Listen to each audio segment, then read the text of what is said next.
ก่อนครับทานอาหารเป็นได้แจกเครื่องเด็กฟองเนาะ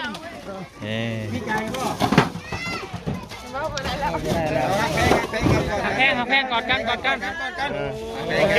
หอมแก้มน้ำแน่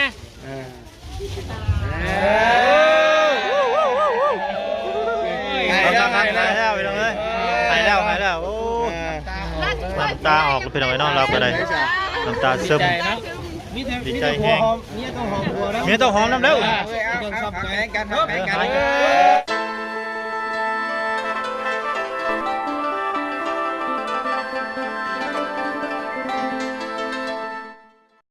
น้องพี่น้องเปิดภาพมาตอนนี้ต่อไปยังดีขมุกขมุมขบุกขวั่มอยู่พี่น้องเนาะผู้เต็มปะกือเลยบาทนี่เกิดยังขึ้นพี่น้องเลยบาทนี่ปาโทสวัสดีพ่อแม่พี่น้องเด้อเนาะมาต่อ EP 2พี่น้องเนาะบาทนี่ก็เต็มปะกือเลยพี่น้องเลยบาทนี่เนาะโอ้มีการแจกของพี่น้องเลยบาทนี่เนาะโอ้ทางทีมงานพี่น้องเนาะได้แจกเครื่องแจกของผูกปลากระป๋องพี่น้องเนาะเด้อปลากระป๋องกับขนมพี่น้องทางเด็กน้อยผู้ลายคนได้พี่น้องผู้โอ้ได้ผู้ละป๋องแล้วก็ขนมพร้อมน้องพี่น้องพี่น้องเนาะปวดโพลีนี่เนาะโอ้ได้หลายคนเติบมาแล้วพี่น้องเนาะมวนน้ำเด็กน้อยมวนน้ำเด็กน้อยแล้วก็สวัสดีตู้สบายดีเพื่อนตู้นี่มีแต่วัยรุ่นนะตู้เนาะวัยรุ่นเยอะสมซื่อพอตู้7 ปีพี่น้องเนาะโอ้ผมมีเกือบเราใส่เกือบเปล่าเป็นตะมุดก่อนน่ะใช้ฟอนแล้วว่าฟอนแล้วบ่ฟอนเกี้ยวแล้วว่าฟอนเกี้ยวเฮ้ยมันสิฟอนนี่บ่ใส่ชุดเลยฟอนเกี้ยวตัวมือไปก่อน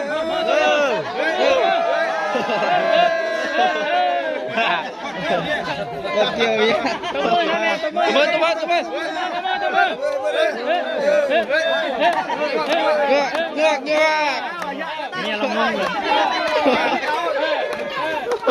ใกล้เลยพี่น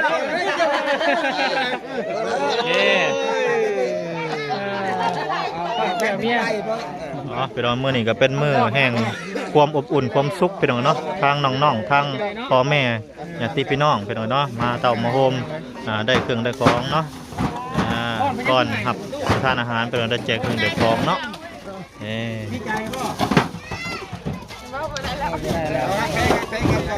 แพงกอดกันหอมแก้มน้ำแน่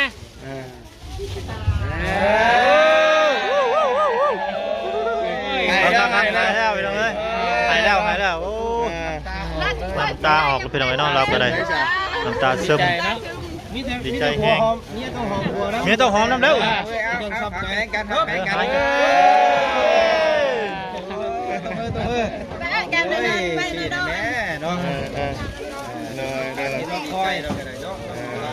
ดีใจแห้งเราก็เลยเป็นน้องจนหายเราก็ได้ในเราก็ดีมุกดีใจเนาะแต่งานงามเลยอย่างนี้เนาะตัวเห็นพุทธของน้ำแล้วเนาะของน้ำพอกน้ำแล้วมีตะเก็บมาแล้วกับจังเจ้าเนาะยังลูกยังล้านผู้ใดท่านบ่ได้ก็เอาให้เพื่อนเฮ็ดตลอดเฮ็ดแต่งามตื่นตันแล้วเนาะดีใจ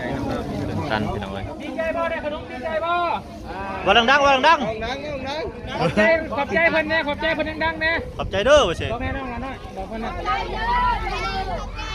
เลยเนาะเงียบแบบส่งตัวแทนมาหน้านี่น่ะย้ายไปเนาะว่าไปอยู่ป่าอยู่ดงบ่แล้วส่งตัวแทนมาเต็มเลยหอบมาพร้อมขนมเลยคักเนี่ยประตูเลยไอ้หนูยืนยาวตัวเอ้ยผู้เฒ่าเงินเด็กน้อยแกนี่ถึงว่าโอ้ยโชคดีขนาดนี้ได้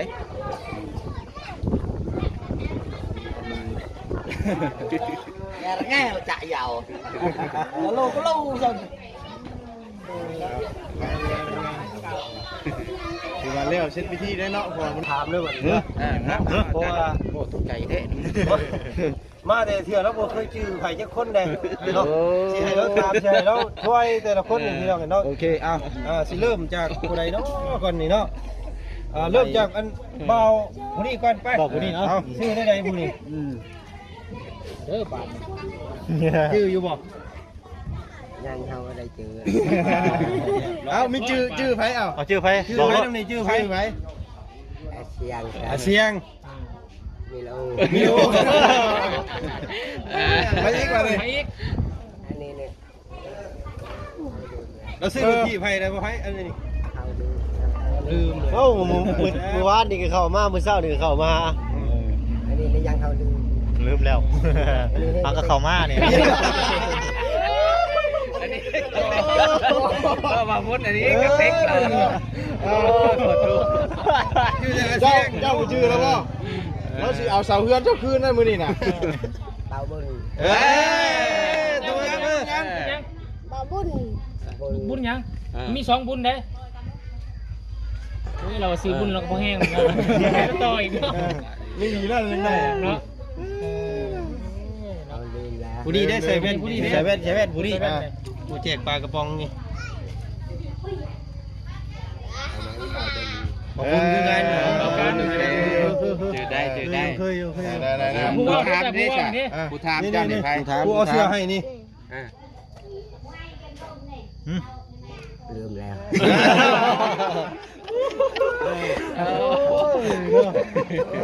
ผู้เราติดปากเลยนี่เสียงเนาะ เสียงกับอาริโอ มีแล้ว วิดีโอวันนี้มีเมาเล่าได้ มีแต่วิดีโออย่างเดียว แต่งตังทำไม แต่งตั้งให้ไหม แต่งตังไม่ จังตั อั ง นนี้เบาลาวเราให้เรามีโอ เออ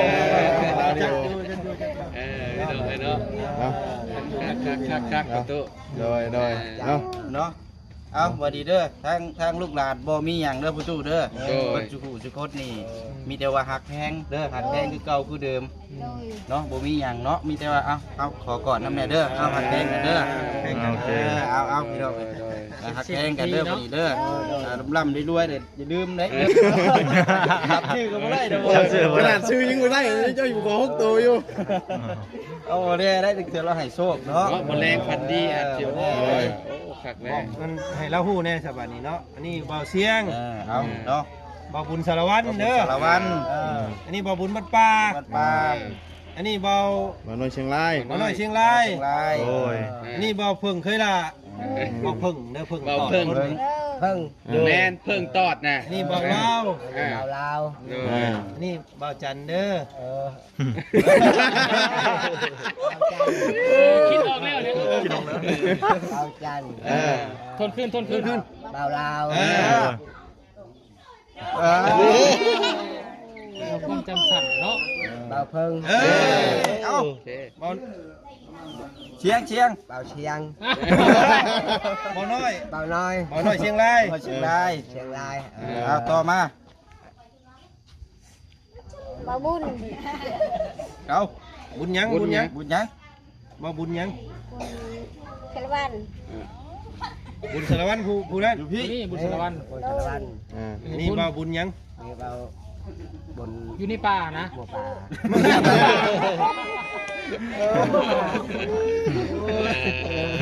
บุญบัดป่า บุญบ้านปลา บัดป่า นะแล้วได้จำนี้ก็ดีแล้วเนาะ แมน ถือว่าเก่งและตู้เอ้ยเนาะ ใจยินดีเด้อดีใจน้ำเด้อวันนี้เด้อ เอาก็ยังอะไรยังบ่ทันได้จบจบจากนี้แล้วก็คนเสื้อผ้าหน้าแพรมานอนอยู่นี่นี่เด้อแล้วก็เริ่มน้ำตาลอีกพี่น้องอย่าลืมน้ำตาลอีกได้ห้องน้ำยังมีต่ออีกอยู่เนาะ ยังมีต่อยังมีต่อ หลายอย่าง โดย อยู่เรากันเนาะ ยังมีถ้าเบิ่งตอนต่อไปเนาะมันจะมีอีกเดือนประตูเพิ่น ภาค2เนาะมีภาค2 เรามาถึงอยู่เป็นทานดีแล้วแบบนี้เนาะเป็นไงงานแบบนี้เนาะดูแลเอาเลยประตูเด้อแบบนี้เด้อเอาให้ข้าวกินน้ำเด้อสบายดีเด้อสบายดีโดย มันชวนบ่มันชวน บันส่วนกับบันส่วนไปน้องไปน้องตอนนี้ก็สำเร็จเสร็จสิ้นไปอีกขั้นตอนหนึ่งน้องไปน้องเนาะตอนนี้ก็เป็นเวลาเอาเครื่องเอาของ บ่แม่นเอาเครื่องของเนาะพี่น้องเอาของอยู่ของกินข้าวปลาอาหารแห้งเนาะพี่น้องขึ้นไปเทิงเฮือนแล้วก็พากันกินข้าวกินน้ำแล้วคอยว่ากันใหม่เนาะพี่น้องแล้วเก็บเครื่องเก็บของขึ้นเฮือนขึ้นบ้านเลยว่าสันๆเนาะพี่น้องเนาะตอนนี้ก็คือทางชาวบ้านเพิ่นเนาะพี่น้องเนาะก็เด็กน้อยก็หลายพอสมควรเนาะพี่น้องเนาะเพิ่นก็มามื้อนี้พี่น้องโอ้เต็มบ่กือเลยพี่น้อง ก็อบอุ่นดีเนาะพี่น้องเนาะเพราะว่าทางพ่อตู่เพิ่นคือสมพ่อตู่7 ปีนั่นแหละพี่น้องเนาะก็มีแต่เด็กน้อยอายุประมาณ6 ปี7 ปี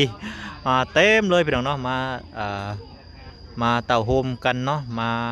ยินดีนำแน่แล้วก็มาเต็งน้อยก็มาหลินแน่เนาะแล้วก็มาแจกเครื่องแจกของทางบาบุญสารวัตรเพิ่นพี่น้องเนาะได้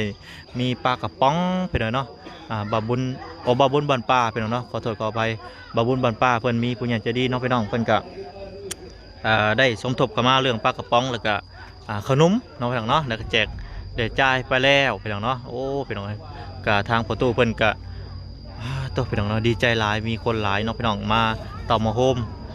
แล้วก็มายินดีน้ำเพิ่นก็ภูมิใจหลายได้เฮือนชานบ้าน2 ใหม่เนาะแล้วเพิ่นก็โอ้น้ำตาแห่งความสุขพี่น้องหลั่งออกมาเนาะเราก็ได้โอ้บ่น้อยก็จนน้ำตากำหน่วยน้ำพี่น้องเนาะก็ดีใจน้ำเพิ่นนั่นแหละพี่น้องเนาะเพิ่นมีความสุขแล้วพี่น้องเนาะก็ยังมีอีกภาค2พี่น้องเนาะก็คือทางอาจารย์ลาวแล้วก็ทีมงานนั่นแหละเนาะสิมาสมทบเรื่องของน้ำพี่น้องเนาะนี่เด้ห้องน้ำเราก็ได้พี่น้องเลยเรากำลังขุดเนาะนี่ขุดห้องน้ำพี่น้องเลยจักท่อก็มีแต่ว่าเบิ่งตอนต่อไปพี่น้องเนาะเบิ่ง EP ต่อไปหลังจากสำเร็จเสร็จสิ้นขึ้นเฮือนบ้านซองของพ่อตู้เพิ่นน้องพี่น้องเนาะน้องพี่น้องก่อนจบคลิปก็เข้ามาหาทางพ่อตู้เพิ่นอีกครั้งหนึ่งเนาะพี่น้องเลย โดยส ส บา บาย ย ดี ดี เด้ เด้ อ อสบายดี พี่น้องเนาะ โดย นี่แหละกำลังถามพ่อตู้เพิ่น โอ้ ยังบ่ได้กินข้าวเรา โอ้ยังบ่ได้กินข้าวบ่แล้วก็ ตื่นเต้นบ่จักนี่เนาะให้แขกกินแล้วบัดก่อนเราอาจจะกิน บ่โอ้นั่น ยัน บ่ แขกมันบ่อิ่มเรา โอ้พี่น้ แต่ อง ตอนนี้ก็อิ่มเรียบร้อยแขกเนาะพากันหอบเมื่อพร้อมเนาะ โดย โดย พี่น้องเลยเนาะกับบ่ได้มีผู้ใหญ่มาหลายเด้พี่น้องมีแต่คือที่เห็นในคลิปและมี แม่น เด็กน้อยมาหลายพี่น้องเลยเนาะ โดย แม่น ผู้ใหญ่ฮอดบ่สาวคนบ่ฮอด บ่ฮอด เนาะมีแต่เด็กน้อยนี่เกือบ30ผู้จัก อืม ได้30 แม่น เล็กน้อย เฮือนเจ้านี่เนาะคักเนาะ โดย มีแต่เด็กน้อยเพิ่นมาพี่น้องเลยเนาะ เดินก็ได้เลย เรื่องใหญ่เนี่ยบ่มี อืม เฮ็ดเวียกเฮ็ดงานบ่ เพิ่นไปเฮ็ดเวียกเนาะเพิ่นไปอันซักข้าวซักหยังพี่น้องเนาะแต่ว่าเพิ่นก็มีแต่ลูกเต้ามาพี่น้องเนาะแบบเพิ่นเฮือนแถวนี้แหละใกล้ๆแถวนี้แหละพี่น้องเนาะแล้วก็ฝากนั่นเนาะตูนเนาะ โดย อืมฝากในบ้านพุ่นฝากเฮือนน้องน้ำพุ่นเนาะ โดย เพิ่นมาพี่น้องเนาะโดยก็มีแต่ฝากพ่อตู้ขอบคุณทางแม่ใจดีเด้อพ่อตู้เด้อกับเอื้อยทั้ง3ฐานเลยเด้ออวยพรอวยไสเพิ่นแหน่ตู้ทุกเดือนเลยเฮาได้เกินชานเฮาขึ้นมื้อนี้ใจให้ใจตลอดปลอดภัยได้งานเงินหาคำมันรวยคือเก่านี่ล่ะก็ว่านั้น โดยตู้อวยพรให้เพิ่นแหน่เป็นบ่ขอบใจเพิ่นขอบใจผู้ใหญ่ใจดีขอบใจได้บ่ขอบใจเด้อผู้ใหญ่ใจดีเนาะขอให้ร่ำให้รวย ร่ำให้รวยอย่าเจ็บอย่าไข้อันใดมีแห้งได้ตลอดปลอดภัย ตลอดปลอดภัย เอา มารวยขึ้นกว่าเก่าร วยขึ้นกว่าเก่าเนาะโดยพี่น้องเนาะประตูเราก็ถือว่าเราก็เก่งและเราเอาได้สำนี้ แม่ พี่ น น้องเนาะ เก่งๆ คันว่าให้ลูกเรามาเว้านี่โว้ยไปกับบ่เป็นพี่น้อง บ่ได้เลย ภาษาลาวนี่ เมียเราก็ได้สำนี้ แม่นแม่น เว้าได้สำนี้พี่น้องคันว่าให้เว้ายาวอันแบบ แม่นแม่น บ่ได้เลยพี่น้อง แม่ เนาะ นบ่ได้เลย บ่ได้ค่อยเรียนภาษาลาวปานใดเนาะพี่น้องเนาะเอาก็ดีใจนำเนาะดีใจนำประตูเดี๋ยวจังว่ากันใหม่เดี๋ยวเขาจะมาถามเรื่องสร้างเรื่องหยังเฮ็ดของน้องของน้ำให้เราบัดนี้พี่น้องเนาะบัดนี้ก็สิขอโตวไปกินข้าวก่อนเด้อหิวข้าวแล้วตู้ โดยเอาอยู่ดีมีแฮงเด้อ อยู่ดี หักแพงกันเด้อตู้เด้อ แพงกัน ไปซะพี่น้องเนาะ โอเคเนาะพี่น้องตอนนี้ก็ให้ทางพ่อตู้กับ ภรรยาเพิ่นเราเมียเพิ่นแหละไปกินข้าวกินน้ำก่อนคือกันเนาะเดี๋ยวสิเป็นลมไปตรงนั้นเนาะ ให้เพิ่นพักเพิ่นพรก่อนเพราะว่าเฮ็ดเวียกแต่เช้าเนาะจัดแจงเครื่องของต่างๆพี่น้องบ้านนี้ก็ให้เพิ่นไปพักผ่อนกินข้าวจังค่อยว่ากันใหม่เนาะพี่น้องเนาะไปซะพี่น้องพบกันอีพีหน้าสำหรับอีพีนี้ขอกล่าวคำว่าสบายดีพี่น้องสบายดี